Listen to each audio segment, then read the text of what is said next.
Jimmy Carter's legacy is deeply connected with that of Dr. Martin Luther King Jr.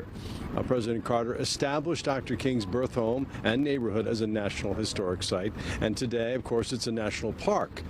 Alexa Liaco joins us now live from Auburn Avenue with a look at that part of Atlanta's history. Alexa? It's funny, Russ, because Dr. Martin Luther King Jr. and President Jimmy Carter actually never met themselves, but President Carter had a really close relationship with Dr. King's father. They supported each other personally, politically, talking on the phone often, and it's one of the many reasons that friendship that President Carter made it a priority to preserve this neighborhood and the King's home as a place for generations to come to visit for years to come. We like to think of him as our founder. The Carter and the King families have long been intertwined. Dr. King's father was a good friend of President Carter. And so folks really don't know that, and that they shared a friendship and actually talked very frank, open, and honest about civil rights or social justice or race relations in America. Even though President Carter never knew Martin Luther King Jr., the two led parallel lives, both Georgians from humble beginnings who eventually won the Nobel Peace Prize. Superintendent Reginald Chappell says both men's lives show us our own power. The first thing is that the common man can make a big difference. Another is that the local stage is a world stage, and so in that we get visitors from all over the world who want to understand both men. President Carter cemented their relationship into history in 1980 by designating Dr. Martin Luther King Jr.'s birth home and neighborhood as a National Historic Site. This is President Carter with Mrs.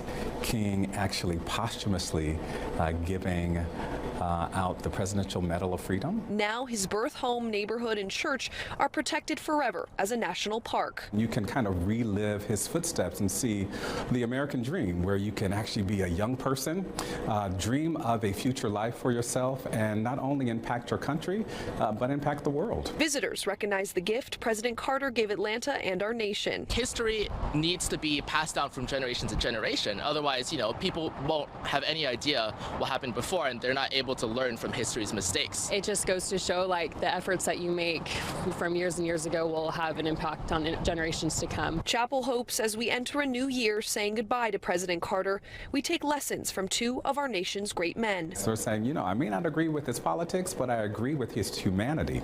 And so those things are like ground zero for us. And we're proud that this site exists for folks to be able to come in and to really experience that and kind of just take a breath and see what's possible.